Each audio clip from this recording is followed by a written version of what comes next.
Hello students, welcome to my YouTube channel. तो देखिए, आज मैं आपके लिए एक टॉपिक लेके आई हूँ जिसका नाम है कोशिका। ठीक है। आज से मैं आपके लिए रोज़ एक यूट्यूब पे एक वीडियो डालूंगी जिसमें नए नए आपको टॉपिक देखने को मिलेंगे। आज हमारा जो फर्स्ट टॉपिक है वो है सेल, यानी सेल के बारे में अपन पूरी जो डिटेल है वो इस वीडियो में देखने वाले हैं। ठीक है, तो लेट्स स्टार्ट। देखिए, फर्स्ट अपन देखते हैं इसकी डेफिनेशन, यानी सेल की जो डेफिनेशन है वो अपन देखते हैं। देखिए, सजीव की जो मूलभूत इकाई है उसी को क्या बोला जाता है? कोशिका बोला जाता है। यानी जितने भी सजीव हैं, आप जानते होंगे, एक होते हैं लिविंग ऑर्गेनिज्म और एक होते हैं नॉन लिविंग ऑर्गेनिज्म, या हिंदी में अपन बात करें तो एक होते हैं सजीव और एक होते हैं निर्जीव। सजीव क्या होते हैं आप अच्छे से जानते होंगे, निर्जीव क्या होते हैं आप जानते होंगे। यानी जो सजीव हैं वो तो क्या होते हैं, जितने भी, जैसे अपन बात करें रेस्पायरेशन की प्रोसेस, रिप्रोडक्शन, ग्रोथ, यानी जिनमें ग्रोथ, मूवमेंट वगैरह ये सब होता है, ये वाली जो प्रोसेस जिनमें भी होती है वो तो क्या होते हैं? सजीव। और निर्जीव, जैसे अपन बात करें, ये आपको पेन दिखाई दे रहा है तो पेन क्या हो गया? एक निर्जीव वस्तु है। ठीक है, ये अपन बात करें नॉन लिविंग है। फिर अपन बात करते हैं कोशिका की। तो कोशिका की क्या है? सजीव की मूलभूत इकाई, यानी जितने भी लिविंग ऑर्गेनिज्म हैं उनकी जो बेसिक यूनिट है उसी को क्या बोला जाता है? सेल बोला जाता है। ठीक है, ये क्या है? सेल। आगे देखेंगे इसकी डिस्कवरी कैसी क्या हुई। फिर अपन बात करते हैं, यानी सजीव की संरचनात्मक एवं क्रियात्मक इकाई ही क्या कहलाती है? कोशिका कहलाती है। अपन बात करें इसकी इंग्लिश डेफिनेशन की, तो the fundamental and functional unit of living organism, उसी को क्या बोला जाता है? सेल बोला जाता है। यानी जो फंडामेंटल यूनिट और जो फंक्शनल यूनिट है उसी को क्या बोलेंगे अपन? कोशिका या सेल बोलेंगे। अब अपन बात करते हैं इसकी डिस्कवरी की या खोज की। तो देखिए, रॉबर्ट हुक नाम के एक वैज्ञानिक थे, उन्होंने 1665 में किसकी खोज की थी? कोशिका की या सेल की। कैसे की थी वो भी आपको मैं बता देती हूँ। देखिए, उन्होंने क्या किया, यानी रॉबर्ट हुक नामक वैज्ञानिक ने तने की पतली काट लेकर, यानी जो तना तना स्टेम आप जानते होंगे, जो प्लांट के ऊपर ऊपर जो मतलब एक लकड़ी की जो स्ट्रक्चर होती है ब्राउन कलर की, उसी को क्या बोलते हैं? तना। ठीक है, तो उसकी पतली काट को लेकर उन्होंने किस में देखा? सूक्ष्मदर्शी में देखा। तो उन्होंने पाया कि उनको क्या दिखाई दिया? मधुमक्खी के छत्ते नुमा स्ट्रक्चर उनको दिखाई दी।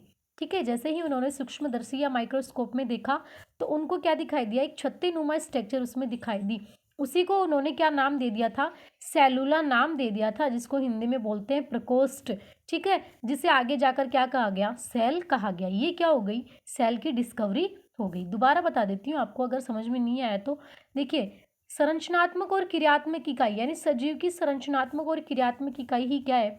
कोशिका है। फिर अपन बात करते हैं डिस्कवरी की। कब की हुई थी? 1665 में। किसने की थी? रॉबर्ट हुक ने। कैसे की? ये मैंने आपको बता दिया। ये डायग्राम है प्रकोष्ठ का, एक सेलुला का, एक क्या है ये? डायग्राम।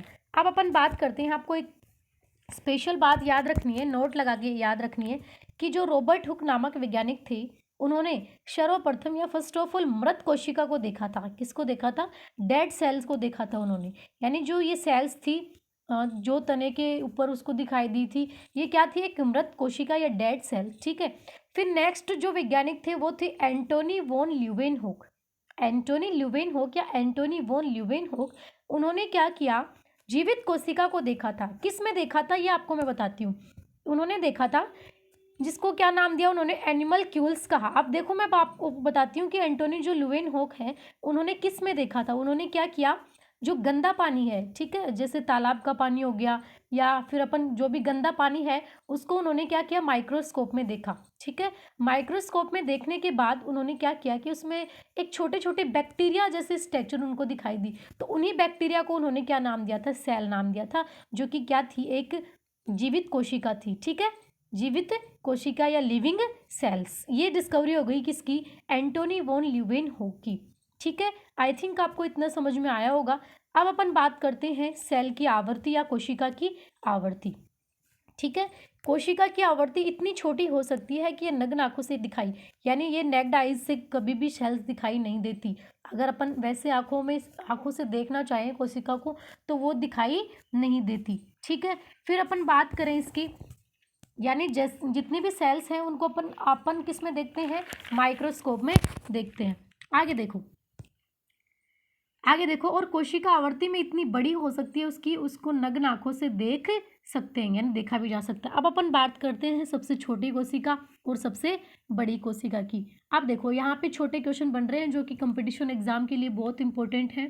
देखिए सबसे छोटी कोशिका है वो तो कौन सी है, PPLO, ये आपको याद रखनी है, PPLO, जिसकी फुल फॉर्म क्या है, प्लूरोनिमोनिया लाइक ऑर्गेनिज्म। ठीक है, जिसकी फुल फॉर्म क्या है, प्लूरोनिमोनिया लाइक ऑर्गेनिज्म। ये किसकी फुल फॉर्म है, PPLO की। ठीक है, आगे अपन बात करते हैं, ये तो क्या हो गई, सबसे छोटी कोशिका हो गई। फिर अपन बात करते हैं सबसे बड़े कोशिका की। तो सबसे बड़ी जो कोशिका है वो है शुतुरमुर्ग का अंडा। शुतुरमुर्ग एक पक्षी है, आप जानते होंगे, तो उसका जो अंडा है वो क्या है, सबसे बड़ी कोशिका। अब देखिए आगे सबसे लंबी कोशिका, इन दोनों में आप कंफ्यूज नहीं होंगे। शुतुरमुर्ग का जो अंडा है वो क्या है, सबसे बड़ी कोशिका, लेकिन अपन बात करें सबसे लंबी कोशिका की तो वो क्या हो जाती है, न्यूरॉन। ठीक है, न्यूरॉन आप जानते होंगे, तंत्रिका कोशिका, इसका डायग्राम अपन आगे देखेंगे। तो न्यूरॉन क्या है, सबसे लंबी कोशिका है। अब अपन बात करते हैं कोशिका का आकार। ठीक है, कोशिकाएं कितने क्या टाइप की हो सकती हैं। देखिए कोशिकाएं भिन्न भिन्न आकार की होती हैं। ठीक है, अधिकांश जो पादप कोशिकाएं हैं वो अलग अलग आकार की, जैसे एक तो अपन माने सर्पिलाकार हो सकती है, ताराकार हो सकती है, पंचभुजाकार हो सकती है।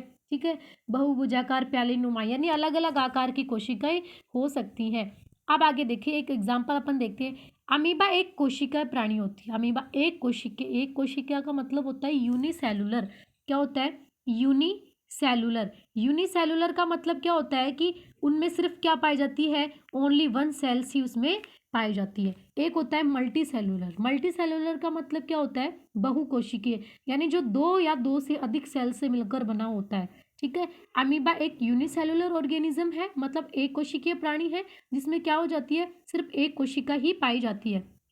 अब आगे देखो, इसकी कोशिका अनियमित आकार की होती है। आप जानते होंगे कि अमीबा जो है वो एक अनियमित कार का जो प्राणी है वो होता है, यानी ये कभी भी क्या कर सकता है, अपनी शेप को चेंज कर सकता है। फिर अपन बात करें पैरामीशियम कोशिका की, तो पैरामीशियम क्या होता है, एक स्लीपर लाइक स्ट्रक्चर होती है, यानी चप्पल के जैसी स्ट्रक्चर होती है। ठीक है, आगे अपन बात करते हैं कौन, यानी स्लीपर लाइक होती है। फिर अंडाणु, ओम जानते होंगे, एक अंडाकार, तथा शुक्राणु क्या होता है, एक चम्मच के आकार का होता है। ये सब क्या है, सेल्स ही हैं। अपन डायग्राम देख सकते हैं यहाँ पे, ये क्या है, एक अमीबा है, ये एक स्लीपर लाइक स्ट्रक्चर है जो किसकी है, पैरामीशियम की। फिर ये क्या हो गया, शुक्राणु या स्पर्म।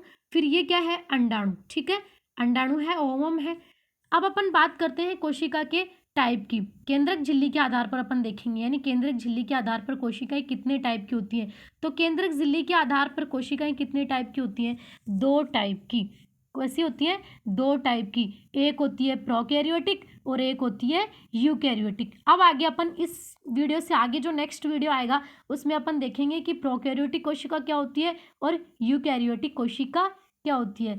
ठीक है, अगर आपको ये मेरा वीडियो पसंद आया तो इसको लाइक शेयर सब्सक्राइब ज़रूर कीजिएगा। Okay, thank you. ठीक है, और आगे वाला वीडियो ज़रूर देखिएगा।